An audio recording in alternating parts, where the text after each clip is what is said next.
Good morning students. Study भाई में आपका स्वागत है।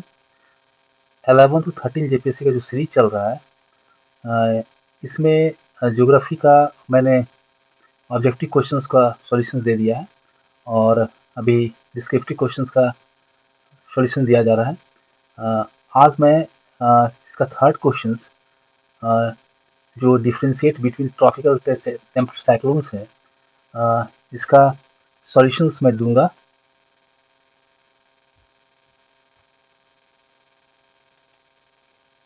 इसका हिंदी के एक्सप्लेनेशन इस प्रकार है।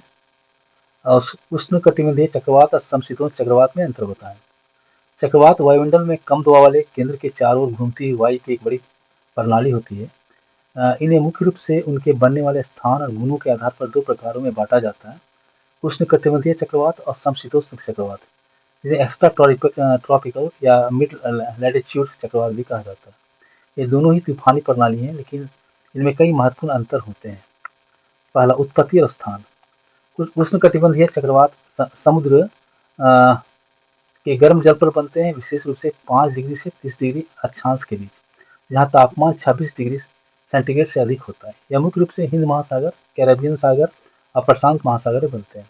समशीतोष्ण चक्रवात का निर्माण 30 से 60 डिग्री अक्षांश के बीच होता है, जब गर्म और ठंडी हवाई धाराएं आपस में मिलती हैं। ये समुद्र और स्थल दोनों पर बन सकते हैं। ये आमतौर पर उत्तरी अमेरिका, यूरोप और दक्षिण महासागर क्षेत्रों में पाए जाते हैं। दूसरा, संरचना और आकार। उष्णकटिबंधीय चक्रवात गोल और सममित होते हैं, जिनका केंद्र आंख कहलाता है। यह हिस्सा शांत और बादल रहित होता है, जबकि इसके चारों ओर के क्षेत्र में सबसे तेज हवाएं और वर्षा होती है। यह एक गर्म पूर प्रणाली है। समशीतोष्ण चक्रवात विषमकार और अंडाकार होते हैं। इनमें कोई आंख नहीं होती। इनके पास स्पष्ट गर्म और ठंडी वायु की सीमाएं फ्रंट्स होती हैं और ये ठंडी पूर प्रणाली होती है। उष्णकटिबंधीय चक्रवात का आकार लगभग 500 से 1000 किलोमीटर होती है, जबकि समशीतोष्ण चक्रवात 1000 से 2500 किलोमीटर तक फैले हो सकते हैं। ऊर्जा का स्रोत। उष्णकटिबंधीय चक्रवातों को ऊर्जा जलवाष्प के संघनन से निकलने वाली गुप्त ऊष्मा से मिलती है। जैसे ही गर्म और नम हवा पर उठती है, संघनित होकर ऊर्जा छोड़ती है।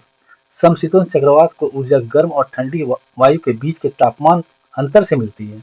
ये महासागरों पर निर्भर नहीं होते और भूमि पर भी बने रह सकते हैं। मौसम पर प्रभाव। उष्णकटिबंधीय चक्रवात बहुत भारी वर्षा, तेज हवाएं और समुद्री तूफान स्टॉर्म्स सर्ज लाते हैं, जो तटीय क्षेत्रों में भारी तबाही ला सकते हैं। समशीतोष्ण चक्रवात मध्यम से भारी वर्षा, बर्फबारी, ठंडे क्षेत्रों में और तेज हवाएं लाते हैं। ये कम तीव्र लेकिन बड़े क्षेत्र को प्रभावित करते हैं। गति और वायु। उष्णकटिबंधीय चक्रवात आमतौर पर पूर्व से पश्चिम दिशा में चलते हैं और फिर ध्रुवों की ओर मुड़ जाते हैं।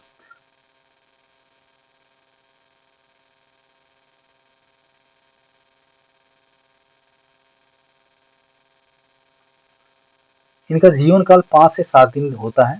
समशीतोष्ण चक्रवात पश्चिम से पूर्व की दिशा में चलते हैं और 10 दिनों से अधिक समय तक बने रह सकते हैं। नामकरण और निगरानी। उष्णकटिबंधीय चक्रवातों को विशिष्ट नाम दिए जाते हैं, जैसे ताउते, कटरीना, जिससे जनता को सावधान किया जा सके। समशीतोष्ण चक्रवात को सामान्यतः नाम नहीं दिए जाते हैं, लेकिन कुछ क्षेत्रों जैसे यूरोप में इनका नामकरण किया जाता है। निष्कर्ष। संक्षेप में, उष्णकटिबंधीय और समशीतोष्ण चक्रवात दोनों ही खतरनाक मौसम प्रणालियां हैं, लेकिन उनका निर्माण, संरचना, ऊर्जा स्रोत, आकार, प्रभाव में महत्वपूर्ण अंतर होते हैं। उष्णकटिबंधीय चक्रवात तटीय उष्णकटिबंधीय क्षेत्र में अधिक विनाशकारी होते हैं, जबकि समशीतोष्ण चक्रवात बड़े क्षेत्रों में लंबे समय तक मौसम को प्रभावित करते हैं। इन दोनों प्रकारों की समझ मौसम विज्ञान और आपदा प्रबंधन के लिए अत्यंत आवश्यक है। इसमें मैंने इसका डायग्राम भी डाला है, जो बहुत ही महत्वपूर्ण है। इसका डायग्राम मैंने डाला है, जो जरूरी भी है और एक क्वेश्चन को महत्वपूर्ण बनाता है और सटीक बनाता है। मैंने इंग्लिश का मॉडल आंसर इस प्रकार तैयार किया: differentiate between tropical and temperate cyclone. Cyclones are large-scale air masses that rotate around a strong center of low atmospheric pressure. They are classified mainly into two types based on their formation region and characteristics: tropical cyclones and temperate cyclones, also known as extratropical cyclones and mid-latitude cyclones. While both are storm systems, they differ significantly in terms of origin, structure, location, and effect. Origin and location. Tropical cyclones form over warm ocean waters in the tropical and subtropical regions, typically between 5 degree and 30 degree latitude in both hemispheres. Warm sea surface temperatures above 26 degrees Celsius and high humidity are essential conditions for their formations. They are most common in regions like the Indian Ocean, the Caribbean Sea, and the Pacific Ocean. Temperate cyclones, on the other hand, originate in the mid-latitude regions, 30 to 60 latitude. They develop over both land and sea and are associated with the meeting of warm and cold air masses, usually along a frontal boundary. These are more common in areas like North America, Europe, and the southern oceans. The structure and size. Tropical cyclones have a symmetrical and circular shape with a well-defined eye at the center surrounded by spiraling rain bands. The eye is calm and cloud-free, while the eye wall is the most violent part of the storm. The storm is warm core, meaning it is warmest at the center. Temperate cyclones are generally asymmetrical and oval-shaped, with a clearly defined cold and warm front. There is no eye in the temperate cyclones. They are cloud core system, meaning the center is colder than the surroundings. In terms of size, tropical cyclones are smaller, usually about 500 to 1000 kilometers in diameter, while temperate cyclones are much larger, ranging from 1000 to 2500 kilometers in diameter. Energy source. The primary energy source of tropical cyclone is the latent heat of condensation.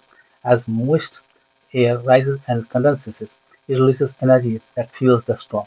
Thus, they lose strength quickly over land or in cooler waters where moisture is lacking. Temperate cyclones derive their energy from horizontal temperature gradients, especially where warm tropical air meets cold polar air. They do not rely on warm oceans water and can exist over land for longer periods. Weather conditions. Tropical cyclones bring heavy rainfall, high winds, and storm surges that can cause widespread flooding and destruction in coastal areas. They are typically more intense but affect smaller areas. Temperate cyclones cause moderate to heavy rain, snowfall in colder regions, and stronger winds. The weather is usually less violent than in tropical cyclones but can cover much larger areas, affecting multiple countries. 5. Movement and lifespan. Tropical cyclones move from east to west, guided by trade winds, and then often curve polarward. poleward. Their lifespan is generally 5 to 7 days. Temperate cyclones move from west to east, following the westerlies, and can last up to 10 days or more. Naming and monitoring. Tropical cyclones are given specific names like cyclones, Takate, hurricanes, Katrina, depending on the regions they form for easier public communications. Temperate cyclones are not usually named except in certain regions like Europe, where severe storms may be given special names. Conclusion. In summary, while both tropical and temperate cyclones are low pressure systems causing severe weather, differ in almost every aspect formation, energy, source, structure, scale, and effects. Understanding these differences is vital for forecasting, disaster management, and preparedness. Tropical cyclones tend to be more destructive in coastal tropical areas, while temperate cyclones bring prolonged storm across larger mid-latitude regions. Each plays a significant role in the Earth's weather and climatic systems. मैंने दोनों model answer तैयार किया है इस questions का। आपको कैसा लगा आप कमेंट में ज़रूर बताएं और आगे भी ऐसा वीडियोस आता रहेगा। अगर कोई कन्फ्यूज़न हो या हमसे कनेक्ट होना चाहते हैं तो मेरा व्हाट्सएप नंबर इसमें दिया जा रहा है, आप हमसे कनेक्ट हो सकते हैं।